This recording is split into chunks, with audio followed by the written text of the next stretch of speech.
Hello, everyone, and welcome to Fintech in Black majority communities, addressing racial gaps, strengthening financial health and wealth, and happy Black History Month. My name is Kristen Brody. I'm a fellow in the Brookings Metropolitan Policy Program, and today I'm going to start off by giving you a bit of background about the racial wealth gap and access to credit. Following this presentation, I'll be joined by a group of expert panelists that you'll hear from shortly. So let's get started. I want to start by talking about the racial wealth gap. And what is it?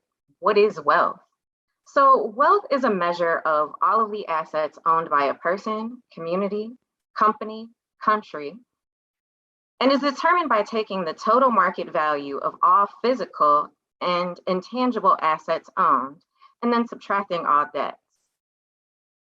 So in 2019, the median net worth of a typical white household at $188,200 was 7.8 times greater than that of a typical Black household at $24,100. Next, I want to talk a bit about credit. So the FICO scoring system created in 1989 was designed to assess the creditworthiness of consumers, and scores range from 300 to 850. The FICO credit score is used by financial institutions as a qualifier to assess financial health, and it's not easy for individuals to improve their financial health once their credit score is damaged. Black people are more likely to be excluded from conventional financial services based on their credit scores, which you can see in 2021 on average were the lowest at 677 compared to 701 for Hispanic people, 734 for white people, and 745 for Asian Americans. Next, I want to talk about minority depository institutions and banking access in Black communities.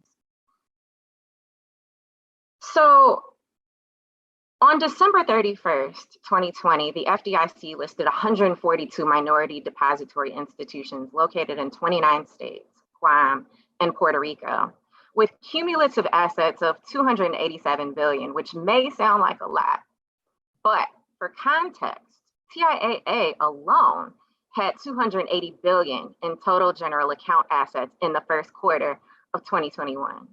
And of the 142 MDIs that are listed, there were only 18 Black or African American owned banks, and those banks had combined assets of $4.58 billion.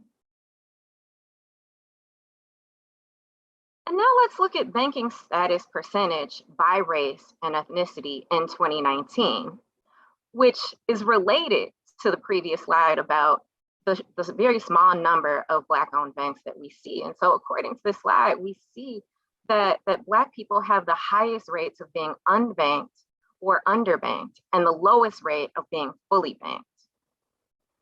And so what does this mean? It means that they're more likely to have to use things like check cashers or payday lenders. Approximately 40% of unbanked adults in 2018 used an alternative financial service during that year, like a payday lender or a pawn shop, instead of being able to go to a bank.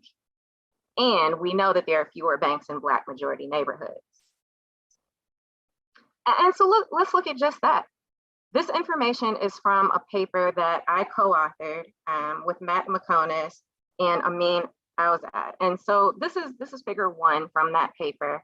And it shows the relationship between the share of Black, Latino, or Hispanic and white residents in a particular zip code and banking competition as measured by the Herfindahl-Hirschman Index in zip codes located in metropolitan areas with over 250,000 people after controlling for population. And so what this really shows is that the share of Black and Latino or Hispanic residents, as that increases, so does the HHI, meaning that there's less banking competition. We also found that there are a lower concentration of Black bank or Black-owned banks and banks overall in these neighborhoods. So this means that these people have less access to banks. They're more likely to have lower credit scores, And therefore, they're going to have to use some other way to cash checks or to get loans. And in fact, they may be unlikely to get loans.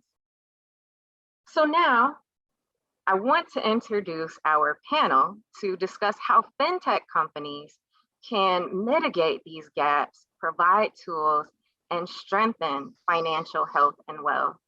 And so I'm excited to be joined by Aisha Mills of BNC News, who is going to moderate a conversation between myself, Chi-Chi Wu of the National Consumer Law Center, Fabrice Coase of PayPal, and Sangeeta Raghunathan of Earnin. Kristen, thank you so much for that presentation. It's great to be with you all. Thank you for inviting me to moderate this very important conversation. And I just want to make sure, as I'm looking here, that we have everybody with us. Welcome to the panel. You know, as I was listening to you, I'm just reminded it is Black History Month, and we would be remiss if we didn't just acknowledge that the foundation for this conversation is that the racial wealth gap we have in America exists because of policies and practices that have been employed by both government and financial institutions since the beginning of time that have left a lot of communities behind. Now, the politics of the why can be debated in a different conversation on another day, but this conversation is an opportunity for us to really explore the ways that fintech is starting to bridge those gaps. As you put up the FICO chart there and started to talk about FICO scores, I think it makes sense for us to start with that. There's so much controversy around whether FICO is the best judge of credit worthiness. So I want to open it up to the panel to just ask the question for you all to weigh in on what is FICO? Why does it matter? And do you think that it's a good assessment of credit worthiness? So I'll start maybe just with a few basics of what is FICO. The FICO score basically is your financial GPA, and your credit report is your financial report card. It's a record of how you've borrowed and repaid money, and the FICO score takes all that information and spits it out in a 3-digit code. And it's incredibly important, not just for credit, for auto loans, credit cards, or mortgages, but 90% of landlords use it. So it's sometimes really hard to get an apartment without a good credit score. There's a special type of credit score used for insurance, and employers use credit reports, not scores. So you might even, if you have credit blemishes, have a hard time getting a job. And we know there's these huge racial disparities in credit scores. As Kristen showed, one data point, there's actually at least a dozen studies showing the same racial disparities in credit scores for Black and Latinx consumers to a lesser extent. And it's incredibly troubling because credit scores, they're basically a reflection of that racial wealth gap that Kristen talked about. All that history, all that discrimination, it manifests in the racial wealth gap. And that, in turn, manifests in credit scores because it's a lot harder to deal with financial bumps and unemployment, COVID. When you have, it's a lot harder when you only have $12,000 in assets versus over 100,000, and that shows up in credit scores. And if they were just an analytical tool, that would be okay. But they're also used for a gatekeeping function. And that gatekeeping function replicates all those historical legacies of discrimination. Does anybody else on the panel want to weigh in on the FICO score and why that racial disparity exists in today's scores? So I'll just add on. I guess one of the big things is how it affects home ownership. And that when you're getting ready to buy a home, it can impact how much money you need to put down, how much money you're going to be qualified for. And we know that homes are a big portion of wealth and how people are able to borrow against their home equity or use that money to start a business or pay for their children to go to school, et cetera. So if they don't have that to borrow from or to leave to the next generation, then the next generation is starting off with fewer assets. And so the racial wealth gap then continues. So the reason that we talk about these FICO scores is because I love the way that you talked about gatekeeping there, is because they are gatekeeping. And what that does is it allows or disallows people to be able to access goods, services, homes, whatever, you name it. Talk to us about how banking then is directly connected to credit worthiness, and how we end up in a situation where, with regards to traditional banking and banks, we see the racial wealth gap also perpetuated there. Well, I mean, one thing to be clear is that banking isn't directly related to your credit score, because the information in a credit report is about credit accounts, so credit cards, auto loans, mortgages. Your deposit account information doesn't show up, but it is indirectly related, because we know that if you have a bank account, then you have a relationship with a bank, and that first maybe credit card or first auto loan might be with your deposit bank. It's the on-ramp. So how do people get a credit file? How do they go from invisible to visible? You need an on-ramp, and often it's with the bank that holds your deposit account. And then, in terms of fintech, what we're here to talk about, there are some emerging technologies to help folks who maybe don't have a credit file or have one that has blemishes. What they call cash flow underwriting, this idea that instead of looking at your credit report and coming up with a score, you look at your bank account.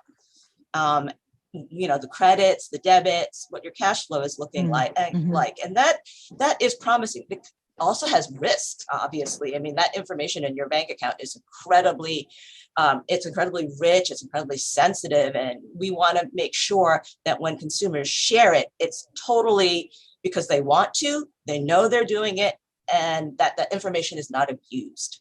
So I want to bring Sangeeta into this, and Fabrice, because the thing about the banks is that the banks are then the gatekeepers. They are the financial institutions of which all those other products that are based on FICO scores are held.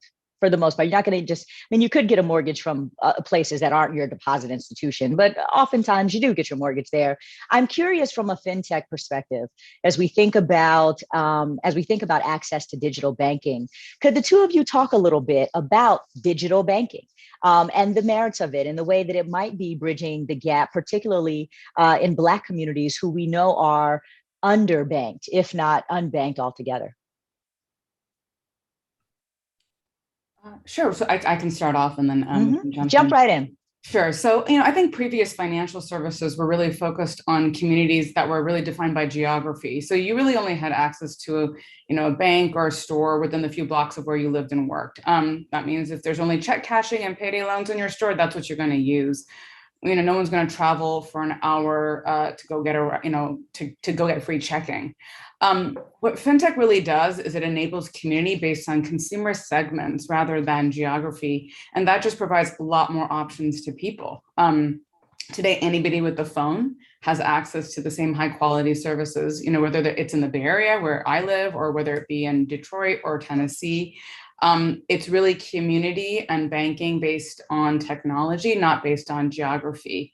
And that creates services that cater to just a number of different communities that have not been served by traditional financial institutions. And there are so many really interesting and unmet needs that we know of. There are now banks that are targeted towards native Spanish speakers so that they are able to bank in the language that they're most comfortable in. And so these are the types of services that fintech can enable because they are using that technology for that. And that brings new products to market that serves communities in new ways. I think that just because something is new doesn't make it bad. It's really important that we evaluate these services on their own merits. And I think that's what we want to be doing here today. What's interesting to me about all of this is that there are the services that certainly can be innovative because we're now moving digital, but I'm interested in who is being served. And I started off framing that up as we know that BIPOC communities tend to be the most underbanked, which also creates a market opportunity because as a financial institution looking to grow, there's a massive market out there of underbanked people who need to be served, right? Through some of these services that maybe they couldn't access through brick and mortar before for a variety of convenience reasons. There's also a culturalism aspect to that. And I would love for you all to speak on just kind of stepping back and thinking about the market before we get into the nitty gritty of who we're going after with, digital banking, et cetera. When we think about the market that we're serving, could you share with us perhaps some of the cultural or policy nuances that have created this underbanked market that fintech is now solving for? I'll start. I wrote my dissertation on mortgage foreclosure, focusing on payday lenders.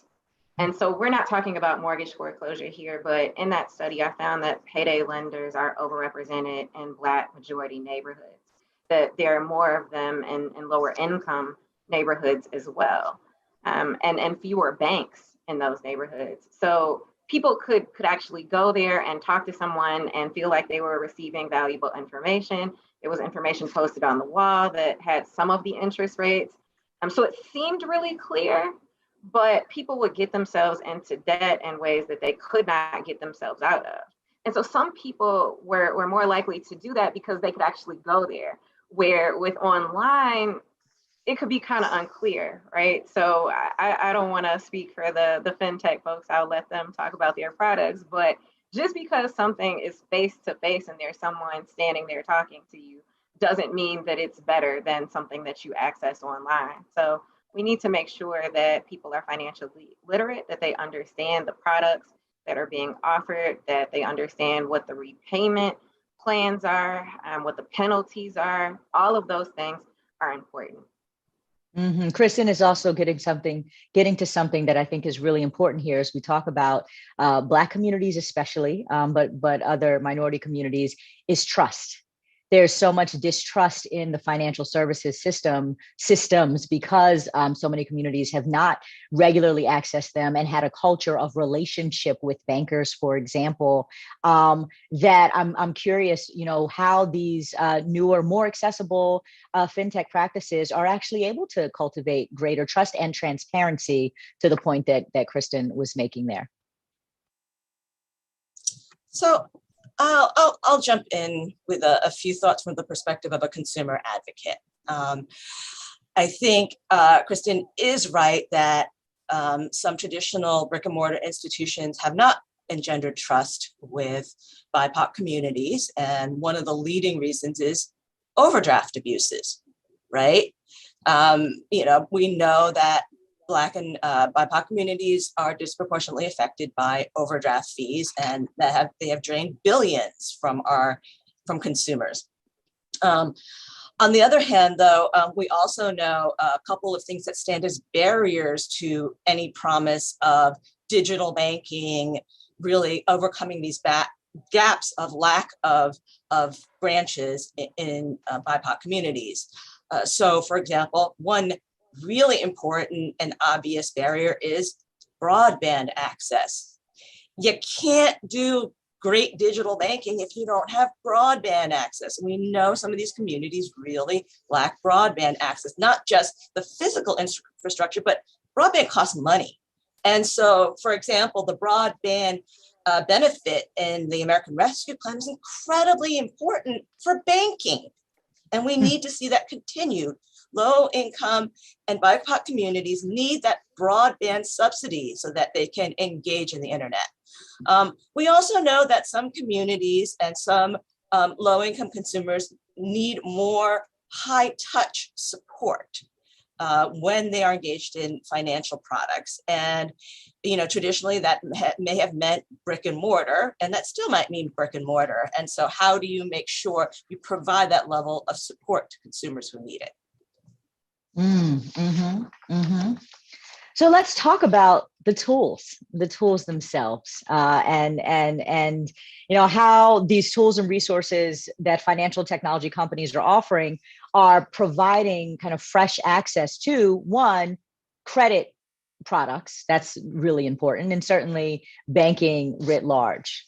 Who wants to walk us through a few?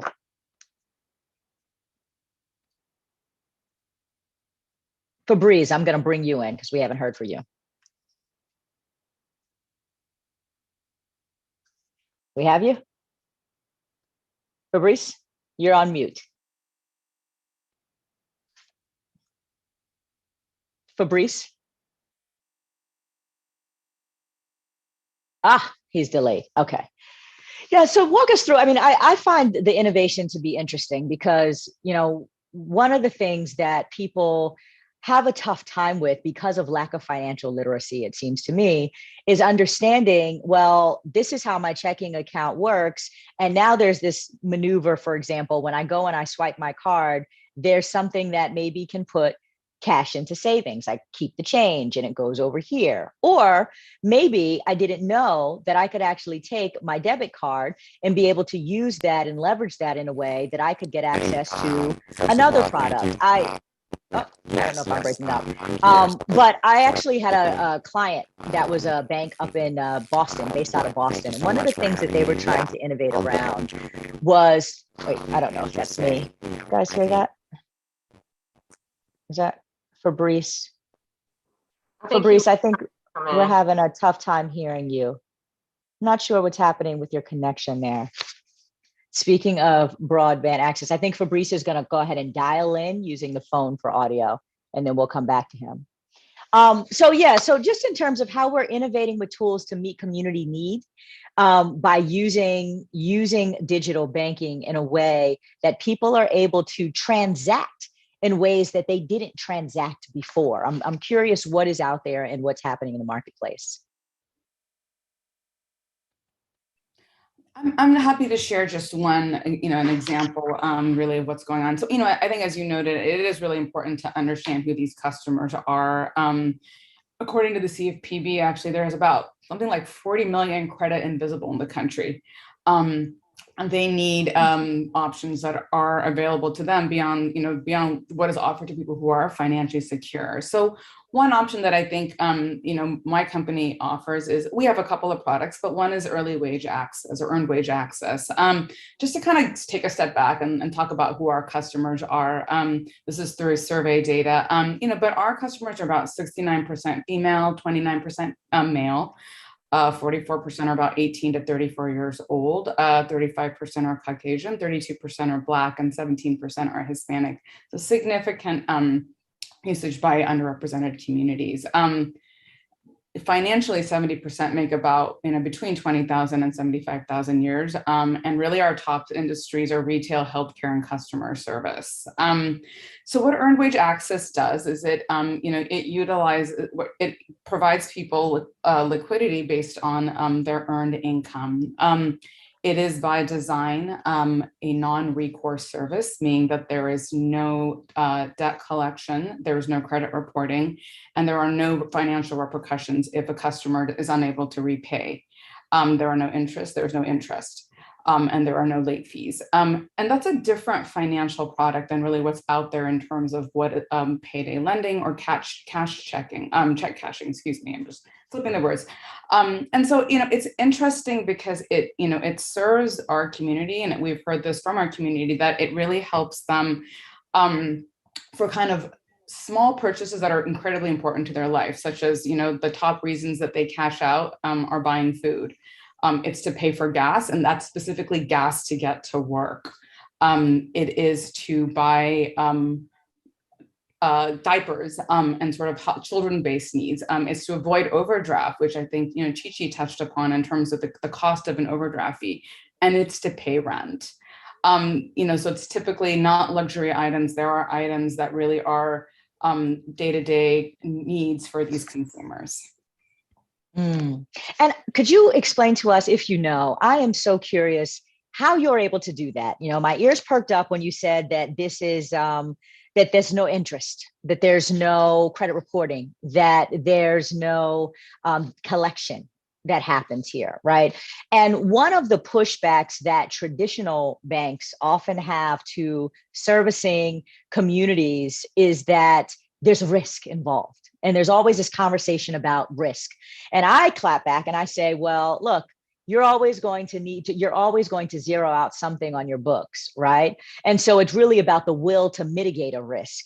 So you're talking about your customers not as risky so much as you wanting to provide service to them. So I'm curious if there's anything you can share with those who are watching, who might be in the industry, about how you're able to quote unquote mitigate risk and see people as worthy of having that advance, right? In a way that is, to me, quite innovative. I think the first and most important thing is that these are very small dollar amounts. It's one of the most sort of interesting stats I ever heard is that when people, the day before payday, we see an increase in cash out at the gas station for like $5 or $10. It's because our customers need to get to work on that last day and they don't want to lock up $100 into their gas tank. So they're just, we're talking about $5 and $10 worth of risk to help somebody then maybe work an extra 8 hours, which is like impactful. So we understand that about our customers, but again, in terms of that, this earned wage access is premised on the fact that we are getting, with the customer's explicit permission, and we are very, very focused on ensuring that there is transparency around this. We have an understanding of their earned income, and we really only give a portion of that. So our particular service, and there are many other models out there, so I wouldn't speak for them, is we offer no more than $100 a day and $500 a pay period. So these are very small dollar amounts. Because those are the amounts that really we find people need, right? So we certainly are not putting customers in a position where they're taking out large amounts of money, which then kind of increase the risk around that. And in terms of really like how we manage that, customers value the service because they know that there are no fees or late fees, penalties, or interest. If they aren't able to repay, all we do is pause the service to them, meaning that they aren't able to continue to use the service, which makes sense. These are the types of things where customers again don't want to necessarily use the service if they can't continue to afford it, and so we pause the service to them. We bear that risk of loss.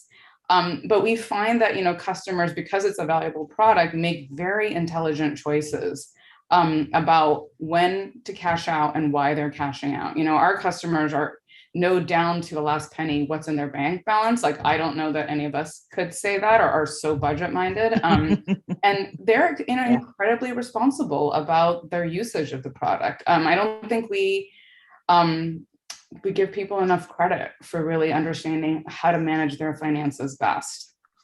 I appreciate you sharing that with everyone. As I think about how those small amounts of money make a difference, just to give you all another example, as we examine what is creditworthiness and how do you judge people, right, versus serve people as business owners. There was a child tax credit that came out essentially around the COVID relief that provided an additional $300 per household per child, approximately, into families' hands. Literally $300 a month, which to a lot of people is like nothing. Like, what are you going to do with $300 a month? Is it going to really make or break a family? Literally eradicated child poverty over the course of the last year by every metric. Just $300 more a month. So that $5 a week or that $20 a week or whatever it is absolutely makes a tangible difference in people's day-to-day lives.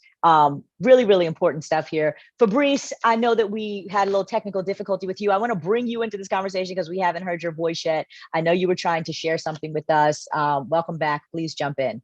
Aisha, can I jump in just 1 second on Yep. Ken last Go ahead. point? So I testified in Congress on what you were saying, and two of the people in Congress brought up some of the fees or like the donations that people can choose to pay some monthly fee. I don't want to speak for you, but they were saying that considering how much people are borrowing and these fees that they may pay by choice or not, and I'm not just talking about with earning, but overall, and thinking about if they work a minimum wage job where they make $7 or $8 or $10 an hour, how long? And Fabrice, this is for you too. So there was this argument about people are going to have to work an hour or 2 hours to be able to pay the fee plus the amount that they borrowed. And so can you just talk about that and maybe differentiate that from the fees that are charged by payday lenders? Yeah, no, I'll jump in here and, apologies for the technical issues I was having, and really appreciative for this invitation, and happy Black History Month, everybody. I think, this is such a fascinating question because, look, ultimately, we know is that, our current financial system, it doesn't serve a lot of Black customers well. And you pointed out a lot of this in your work, Dr. Brody, and we were blessed enough to work with you in Wiley College and the Congressional Black Caucus Institute to kind of diagnose some of these issues.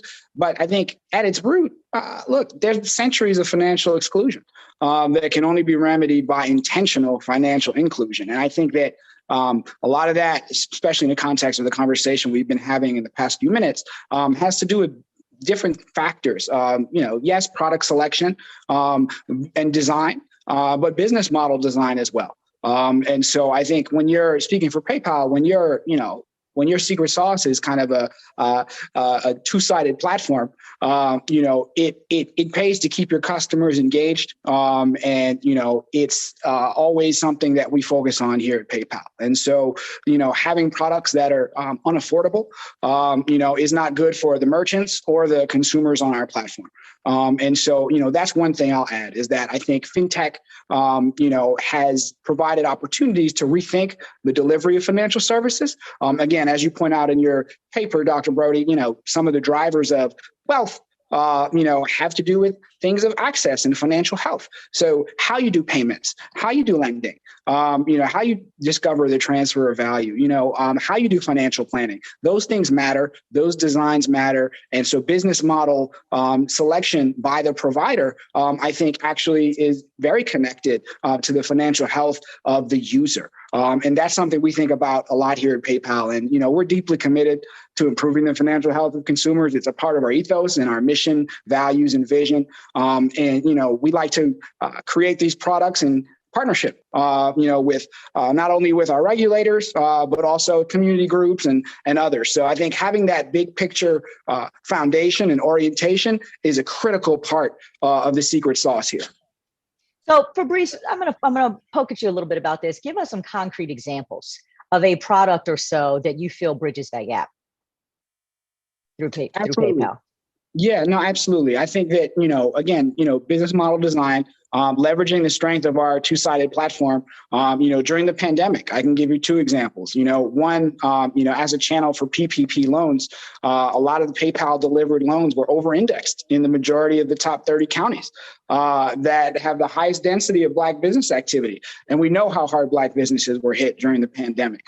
And so there was a lot of activity there. Also, PayPal was able to successfully bring onto its platform through direct deposit and check capture features, and also as a part of our Venmo capability, over 330 million in stimulus payments to individuals at a moment where, by the way, we saw and witnessed in real time, unfortunately, some challenges in government to taxpayer payments. And so, again, having that business model design, and for PayPal, it's the strength of our platform that I'm talking about here, really creates a foundation for being able to innovate at scale and deliver in a timely fashion, which, when you're dealing with making ends meet, can mean a big difference to putting food on the table and other things. And so, I think the financial inclusion conversation is a business model conversation as well. And I think in this context, institutions that are mission driven are really going to be a big part of delivering value. So I'd say that those are two examples to your direct question, Aisha, that,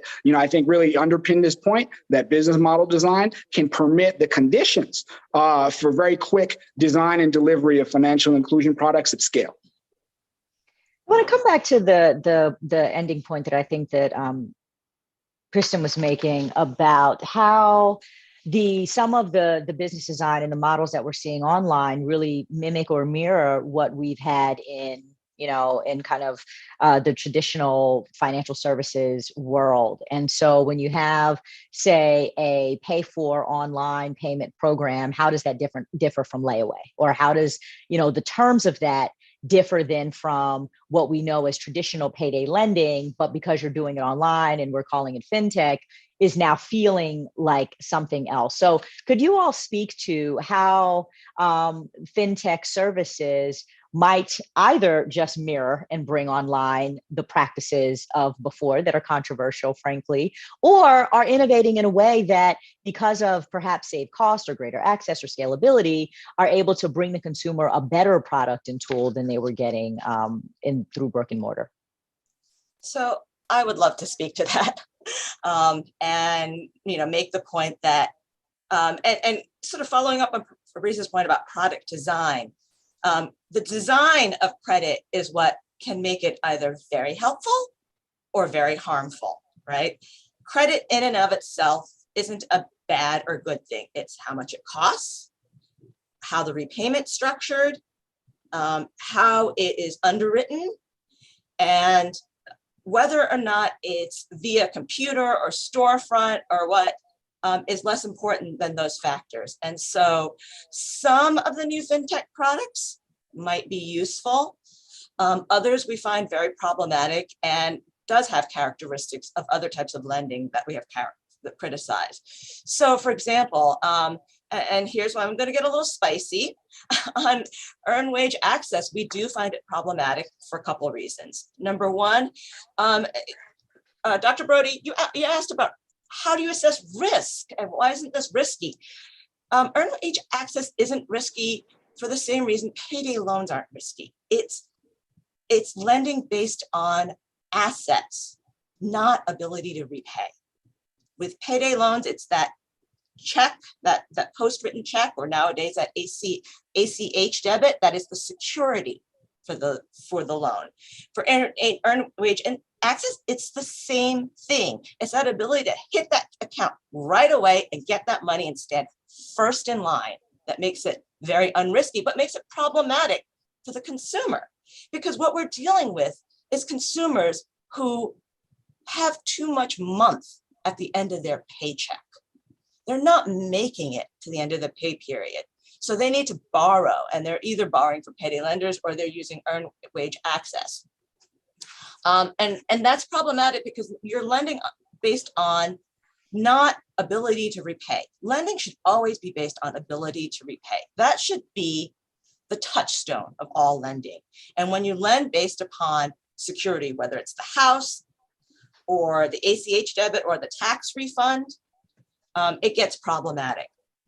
And the other thing we find problematic is the way that earned wage access gets paid is through these tips that are supposedly voluntary.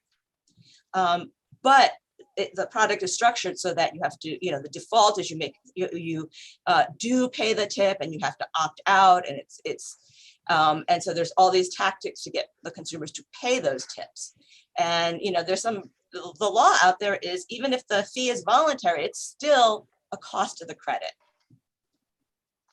So again, it's not whether it's fintech or not, it's how much it costs, how is the lending done, how is it structured? And by structured here, it's also problematic because it's a single payment balloon loan. You got to pay everything back at once. Sangeetha, were you going to respond? Yeah, and I think, Chichi, you make some really excellent points about the need to ensure that there's always transparency, fairness, and consumer choice. So I'll address kind of what I think is the main difference between payday lending and fintech is that, in fintech and EWA, is that in the EWA providers don't have any kind of security. We bear the entire risk of non-repayment. I don't know that there's any other product out there that can say that. We have consumer authorization to debit on the payday. And if that debit doesn't go through, just like if the consumer went to the grocery store, ran, use their debit card, and that debit didn't go through, the payment isn't there, then that's it. But nothing happens to the consumer. You mentioned that we are first in line. There's absolutely no way that we make any decisions around what is first in line in a debit. That's entirely controlled by the bank. Banks order the debits and credits in a customer transaction, and every bank has their own policies. I think there's some pretty interesting studies about there.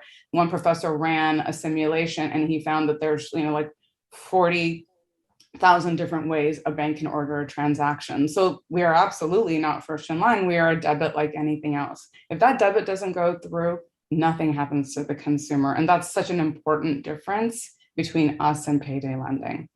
The second point that you made was really around the tipping model, and there are very, different providers do it in different ways.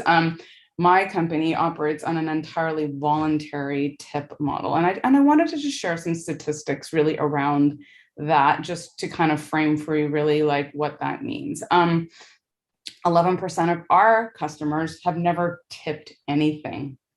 And they continue to get the exact same service. So I think you made the point that consumers are forced to tip.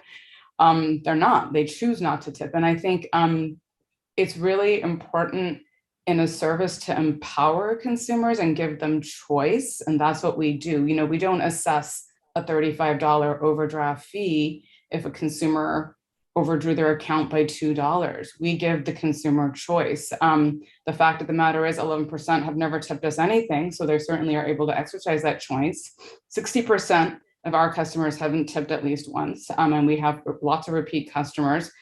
17% of our transactions have no tip, and 40% have transactions of a tip less than $2. And so those numbers and that data speak for themselves, because consumers are very well capable of choosing if they want to tip, of the amount of that tip, and whether if they just don't want to tip. And it just doesn't matter. They get the exact same service. And so I think what you're correctly saying is that consumers have to have transparency and choice. And that's absolutely something that I can't speak for other companies, but I think many fintech do support that. Protections like UDAP, I'm a lawyer, so I'm going to get acronymy here, but UDAP is incredibly important. Consumers should never be deceived. They should never be misled. They should always know how much they're cashing out, how much they've chosen to pay, when the debit is going to happen. All those things should be built into products. And that's the cornerstone to the regulation, right? In the sense that this is absolutely an important thing that every provider should have to abide by. And we should have to, just like any other business, be able to follow those rules that exist. But it's a different product than credit. And it should be regulated as such. And products should be regulated based on their risk to the consumer, not really just because it looks like lending. I want to just make a note on where we are with our time in this program. This is actually the time for audience questions.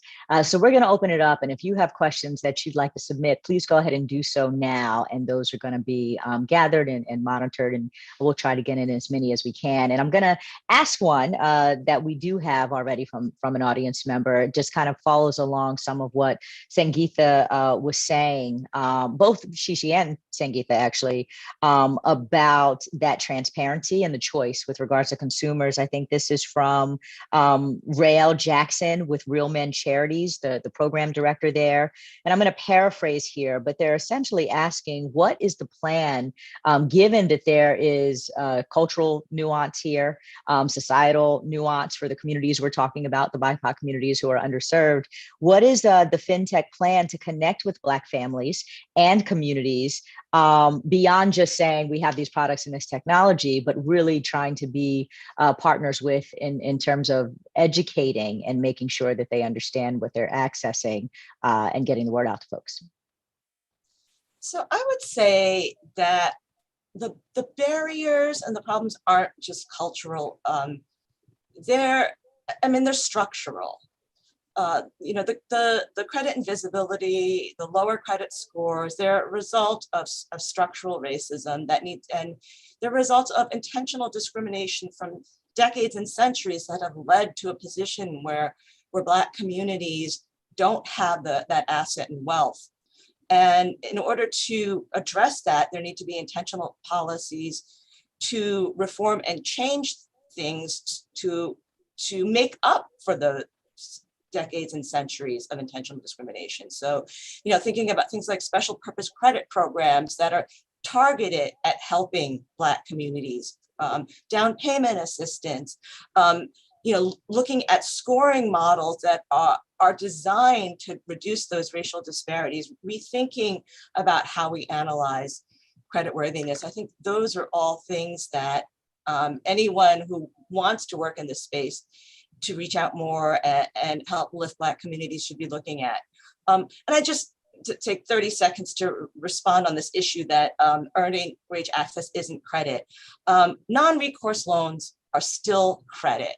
And I've been a consumer advocate for 20 years. One of the first things I worked on was refund anticipation loans, which are also secured, which these days are non-recourse, and yet they're still loans and they're still considered loans. And if you want to be transparent, you should treat it as credit so that all the credit protections apply.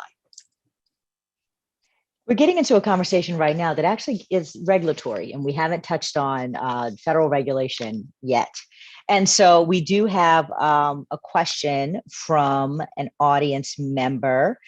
Stuart Jones with Brunswick, an associate there, is asking, what regulatory action should be taken, if any, to ensure that fintechs have the same number of safeguards in place as the rest of the banking industry to protect consumers? Can I jump in on this a little bit? Is that okay? Yep. I think this is a terribly important question, and one that I think deserves some explanation. So thank you for raising it. I think I'll just speak for PayPal. I don't want to speak for all fintechs, but I'll say that there is a misconception out there that quote unquote fintechs are unregulated, and that's just it's just not accurate. And so just again speaking for PayPal. Extensive federal and state regulation. As a money transmitter, had like 50 some money transmitter licenses subject to all those necessary capital and liquidity requirements at the state level, privacy laws as well, and supervision by all those entities. Our compliance department is consistently and on a regular cadence in touch with those state regulators, also regulated at the federal level by the CFPB for under various statutes and their implementing regulations, by the FinCEN at the U.S. Treasury addressing kind of know your customer requirements, customer due diligence, by the Federal Trade Commission, again, on unfair deceptive acts and practices and potential enforcement actions there. And then as a partner with regulated depository institution, subject to books and records inspection by the prudential regulators as well. And so extensive regulation there. And here's the good part. Financial inclusion and responsible innovation go hand in hand. And a big part of that is working hand in hand with the government to ensure that the marketplace is fair and consumers are getting what they need. So PayPal is always happy to partner with our government colleagues really to continue to calibrate and address their contributions. And so it's a fantastic question, one that's very important. But I think that trust in the financial services space is it's the foundation of everything. And I think the regulatory environment helps to promote that trust. And so that's why at PayPal, we really believe in responsible financial innovation. And responsible financial innovation is not about disruption. What it's about is, just really thinking differently about how to, in a compliant fashion, provide products at scale that are the fruits of innovation. So great question. Really appreciate that. And I'll just add, I prior to private, being in House counsel, spent 4 years as a state regulator myself. So I have a fairly good sort of sense from both sides, I think, as to what is important, and I'll tag on to what Fabrice said, and is that there are plenty of existing regulations that govern fintech. And there certainly should be more. I think maybe that's surprising to hear, but responsible fintechs are not afraid of regulation. What they support is smart regulation. And that means that's regulation that is good for consumers and companies. Regulation done poorly can harm consumer choice, competition, and have unintended consequences. So I'll just give you an example, right? Of smart regulation, we have been working very closely with California, and we absolutely support regulation of our industry, which is the earned wage access industry. We've spoken to other states about this as well. We've built a coalition. We've put out model legislation that talks about covers policies and procedures regarding electronic funds transfer, unfair, deceptive, abusive acts and practices, data privacy. OFAC. These are all really, really important things that every fintech should be governed by. Some do exist. Some it can be much more clear, and that's absolutely okay around it. And what it really also has to include is reporting. Companies should report on what they're doing, how their consumers are using their product, what are the general use cases, what are the types of payments consumers are making. Those are all really important things that it's important to be transparent about. And there's a start here in California around that, where we provide that kind of reporting to DFPI, and we certainly understand that's just the beginning of policy making. So I think we are extraordinarily supportive of smart regulation. It's just that type of regulation needs to be tied to the risks associated with this particular product, which is a different product. It's just important not to sort of force new products into old buckets just in a way that might not make sense, because you can have unintentional harm to consumers. If EWA, as an example, is regulated as lending, then all of a sudden, consumers may have to pay back the loans.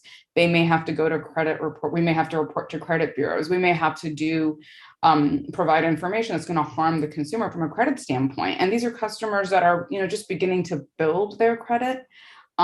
They need a vehicle that's not going to sort of harm them in the case there's a foot fault. And I think that's just a really important thing to think about when you're talking about financial inclusion. We're not all positioned in the same way, and everybody needs a little bit of a boost in life. And I think that's one of the real things that fintech can do. So can I just clarify that treating a product of credit as credit does not ever require reporting to the consumer reporting agencies? It is axiomatic that furnishing information to credit bureaus is completely voluntary. Use of credit information is actually voluntary in lending too. I mean, some entities like banks might have to do it because for prudential reasons, but there's nothing to require that. And then the flip side, of course, is there's been this huge debate about whether some of these products can help to build a credit profile. And that's a very complicated, messy debate because, on one hand, people are, saying, well, if you use like buy now, pay later, shouldn't you get credit for repayment? But actually, if you look at it, it may not help build your credit file that much. And it turns out the thing that builds credit files, those old-fashioned credit cards, for better or for worse. Mm-hmm. We're having a conversation here that has some real deep assumptions. I don't even know that we quantified those at the beginning of this, but we're speaking in deep assumptions that the users of fintech, or perhaps the predominant market for fintech, and I know I raised this, are people who are perhaps underbanked, people who are out of the credit markets, et cetera. I don't want to make that assumption and it not be true. I know that's kind of where we're centering this conversation right now. So as you all respond and react, please do clarify that. But I think just kind of to open it up a little bit, as we're comparing fintech and who it's serving and how it's serving folks to traditional banks. We have a question here from Nicholas Anthony with Cato Institute, the manager of CMFA there, that is asking, in what ways are fintech companies succeeding that banks are not, and vice versa? So I feel like I want to jump in here because I think that the other people are going to kind of take a side. No offense to anybody, but I am not a regulator, and I also don't work for a fintech. So I think a couple of things that with some of these things, paying for instance, I've never used earned wage access, but you can order something and not ever have to leave the house. You don't have to go to a bank. You don't have to go to anywhere to try to get a money order, or like you can literally sit in your house, order something, make that first payment, and it's coming to you. I'm not sure what happens if you don't make the additional payments. I tried it one time specifically for this research. I did make the other 3 payments, but I actually got that pair of tennis shoes. It was a pair of Jordans. And then I made the payment. Right now with layaway, that's not the case. That you go and you make the payments, and when you finish making the payments, you get the thing. And you do have to leave the house. And if you don't have transportation, then that can be difficult. So for the consumers, I can say that it's quite convenient. I cannot speak for the regulatory part at all, though. Others, how's fintech is working better than banking? Do what Yeah. it's doing better than banking? I'll turn that question around just a little bit and say that I think that the question of fintech or bank I think is a bit overdone because I think that what we should be focused on, especially in this conversation, is how to build that ecosystem to support underserved communities. And PayPal works extensively with banks, and especially with, Dr. Brody mentioned it earlier in presenting her research, minority depository institutions, MDIs, community development financial institutions, CDFIs. As just one example, we partnered with MDI in South Carolina, just in the aftermath of the Floyd murder, and helped support that institution with $50 million.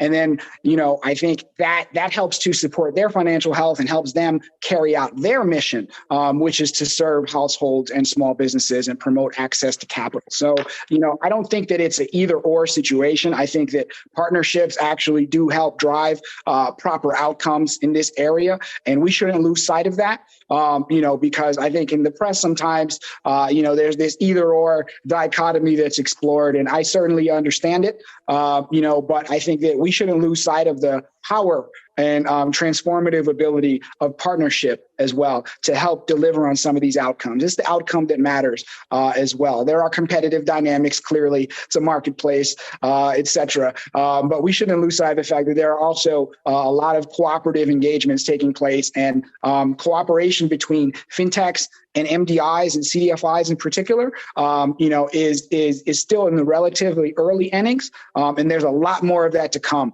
in the years to come. There's a lot of activity there, a lot of conversations, and again, I'll reiterate, not only in partnership with banks, but also with governments who are convening a lot of these important conversations, bringing different ecosystem providers to the table to explore how to address some of these intractable issues. So, I think that there's a lot to be said for partnership. Now I will take just a moment and say, again, business model design matters, user experience matters. And so I think if there's one thing that, a lot of the literature out there points to that fintech specializes in, and perhaps there's a bit of a secret sauce there, it's user experience. And I can tell you that user experience is a focal point for growth as well for banks and CDFIs. And that is one area that CDFIs, MDIs, and fintechs are having a lot of conversations about as we speak. And so watch this space, as they say. We got a couple minutes. Anybody else want to jump in on this one? Yeah, sure. I just wanted to add to Fabrice's point. One of the partnerships that he didn't talk about is with HBCUs, and not just with HBCUs, but also looking at high schools, right? How do people learn about credit? How do they learn about banking access and all of these things?